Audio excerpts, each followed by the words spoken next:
सर्वांसाठी आनंदाची बातमी. तर आता नियमित कर्जमाफी, तर यामध्ये 50,000चा जी.आर. इथं आलेला आहे. तर यामध्ये कोण पात्र आहे आणि कोण अपात्र हे पाहण्यासाठी व्हिडिओला शेवटपर्यंत बघा. तर आता यामध्ये नियमित कर्ज फेडणाऱ्या शेतकऱ्यांना 50,000चे प्रोत्साहन अनुदान इथं जाहीर झालेले आहे. तर आता यामध्ये कोणाला 50,000 रुपये इथं मिळणार आहे, कोण यामध्ये अपात्र, कधीपर्यंत पैसे इथं मिळणार आहे. तर आता जे की यामध्ये सांगल्याप्रमाणे जे की राज्य सरकारने नियमित कर्जफेड करणाऱ्या शेतकऱ्यांना प्रोत्साहनपर म्हणून 50,000 रुपयाचे जे काही अनुदान आहे ते देण्याचे ठरवलेले आहे. किती मिळणार आहे तुम्हाला? आता 50,000 रुपये. प्रामाणिक कर्जफेड करणाऱ्या शेतकऱ्यांना सामान्य, भविष्यात वेळेवर कर्ज फेडणे वाढविणे, त्याचप्रमाणे शेतकऱ्यांचा आर्थिक भार कमी करणे, जे की या योजनेचे मेन उद्दिष्ट आहे. तर आता यामध्ये कोण पात्र आहेत ते आपण इथं जाणून घेऊया. यामध्ये 2019-20, 21-22, 22-23, 23-24 तर या वार्षिक पीक कर्ज घेतलेले. तर आता यासाठी कर्जाची नियमित वेळेवर फेड केली पाहिजे. म्हणजे ज्या शेतकरी बांधवांनी वेळेमध्ये कर्ज फेड केलेले आहे तर अशा शेतकरी बांधवांना थकीत कर्ज नसलेले खाते, राष्ट्रीयकृत बँक, जिल्हा बँक, सहकारी बँक कर्ज. तर आता ज्यांची कर्ज पूर्ण फेडलेले आहे तसेच प्रोत्साहन पदासाठी यामध्ये पात्र आहे. तर आता यामध्ये कोण अपात्र आहेत ते आपण इथं जाणून घेऊया. कर्ज थकीत ठेवले म्हणजे कर्ज बरेच दिवसापासून थकीतच आहे. पुनर्गठन म्हणजे कर्ज, काही शेतकरी काय करतात, एकदा कर्ज काढलं की ते भरतच नाही. त्यानंतर कर्जमाफी आधीच लाभ घेतलेला, म्हणजे तुम्हाला पहिलेच्या आधी कर्जमाफी झालेली आहे तुमची, त्याचप्रमाणे पुन्हा तुम्ही कर्ज काढलं आणि भरलंच नाही. बोगस खाते, कागदपत्राची त्रुटी, बँक खाते आधार शिल्लक नाही, यामुळे तुम्हाला पैसे इथं मिळणार नाही. तर आता यामध्ये त्याचप्रमाणे के.वाय.सी अपूर्ण, आधार लिंक नाही, खाते बंद, तर यामुळे सुद्धा तुम्हाला इथं मिळणार नाही. तर आता ही रक्कम मिळते. तर आता जास्तीत जास्त 50,000 रुपये इथं प्रोत्साहन परत इथं मिळते. परत फेड करणारा जे काही कर्ज आहे तर यामध्ये उदाहरणार्थ 40,000 फेडले तर आता 40,000 मिळू शकतात. त्याचप्रमाणे 80,000 फेडले तर 50,000ची मर्यादा इथं मिळते. त्याचप्रमाणे आता पैसे आले नाही तर आता यामध्ये बँक खात्याशी संपर्क करा, आधार लिंक आहे की नाही तपासा, के.वाय.सी पूर्ण आहे की नाही, त्याचप्रमाणे ग्रामसेवक तलाठ्याशी चौकशी करा. तर आता कोणत्या खात्यामध्ये पैसे इथं ग्राह्य धरले जाते? यामध्ये राष्ट्रीयकृत बँक आहे, जिल्हा मध्यवर्ती सहकारी बँक आहे, ग्रामीण बँक आहे, पतसंस्था आहेत. तर अशा काही प्रकरणामध्ये तर आता के.वाय.सी केली तरच इथं 50,000 रुपये इथं मिळणार आहे. तर आता हा महत्त्वाचा पॉईंट आहे. जर तुम्ही के.वाय.सी केली तरच तुम्हाला 50,000चे अनुदान इथं मिळणार आहे. राज्य शासनाकडून जे काही नियमित कर्जफेड करणाऱ्यांना प्रोत्साहनपर अनुदान 50,000 रुपयाची जे काही आहे अनुदान इथं मिळणार आहे. तर आता के.वाय.सी केली तरच तुम्हाला पैसे इथं मिळणार आहे. के.वाय.सी जर अपूर्ण असेल तर तुम्हाला 50,000चे अनुदान इथं मिळणार नाही. तर आता के.वाय.सी का आवश्यक आहे हे आपण इथं जाणून घेऊया. शेतकरी खरी व्यक्ती आहे, आधार लिंक जोडलेले जाते, त्याचप्रमाणे डी.बी.टीच्या माध्यमातून पैसे खात्यामध्ये पाठवले जाते. आपल्या सरकारकडून के.वाय.सी कशा पद्धतीने तर करायची आहे? तर आपल्या सरकारकडून तुम्हाला सर्वप्रथम गुगलवरती जाऊन आपले सरकार पोर्टल इथं टाका. त्याचप्रमाणे युजर आय डी पासवर्ड टाका. टाकल्याच्या नंतर तुम्हाला इथं क्लिक करायचं आहे कर्ज माफी. काय करायचं आहे? कर्ज माफी तुम्हाला इथं असं टाकायचं आहे.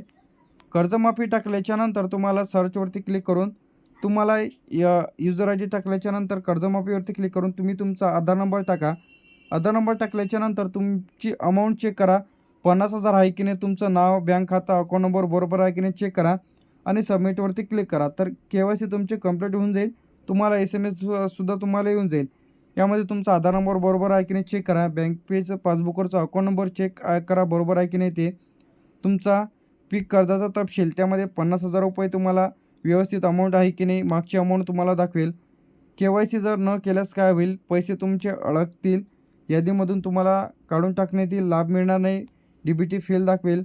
के.वाय.सी करण्याची अंतिम सूचना म्हणजे लवकरात लवकर तुम्ही तुमची के.वाय.सी करून घ्यायची आहे. टप्प्याटप्प्याने पैसे तर जमा होतात. असं नाही की सर्व जिल्ह्यात एकाच वेळी पैसे इथे येतील. आनंदाची बातमी, सर्वात मोठी बातमी, यामध्ये 50,000चे नियमित कर्जमाफी जी.आर. लागू झालेले आहेत. तर आता यामध्ये 50,000 रुपये जे काही अनुदानाची प्रक्रिया सुरू झालेली आहे. तर आता के.वाय.सी ज्या शेतकरी बांधवांनी केलेली आहे तर अशाच शेतकऱ्यांना पैसे तर येणार आहे. पैशाचा वाटप इथं सुरू झालेला आहे. आता यामध्ये या जिल्ह्यांचा समावेश आहे जे काही पात्र आहे यामध्ये नागपूर, वर्धा, भंडारा, गोंदिया, चंद्रपूर, गडचिरोली, अमरावती, अकोला, बुलढाणा, यवतमाळ, वाशिम. तर हे काही जिल्हे आहे, हे जिल्हे काय पात्र आहेत. त्याचप्रमाणे वाशिमपर्यंत आपण बघितलेलं होतं.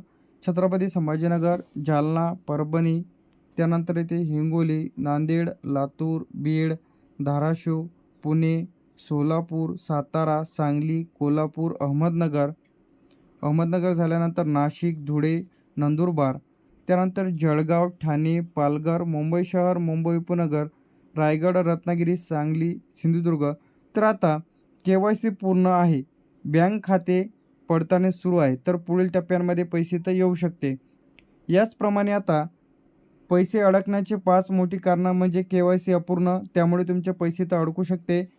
आधार लिंक नाही, DBT फेल आहे, त्यामुळे तुमचे पैसे तर अडकू शकते. बँक खाते बंद आहे, म्हणजे बरेच दिवसांपासून व्यवहार न झाल्यामुळे खाते इथं बंद आहे. नाव मिसमॅच आहे, म्हणजे तुमच्या सातबारावर वेगळं नाव आहे, आधारवर नाव वेगळं आहे, बँक पासबुकवर नाव वेगळं आहे. त्यामुळे थकीत रक्कम म्हणजे नियमित कर्जफेड करत नाही अशी शेतकरी यामध्ये अपात्र. पैसे आले नाही तर कुठे संपर्क साधायचा आहे? सर्वप्रथम बँकेशी संपर्क साधा की तुमचं यादीमध्ये नाव आहे की नाही सर्वप्रथम चेक करा. दुसरं यामध्ये KYC आहे की नाही चेक करा, आधार लिंक आहे की नाही चेक करा, बँक खाता चालू आहे की नाही चेक करा, DBT फेल आहे का चेक करा. त्यासोबतच तुम्हाला आधार कार्ड, बँकेचं पासबुक, मोबाईल नंबर.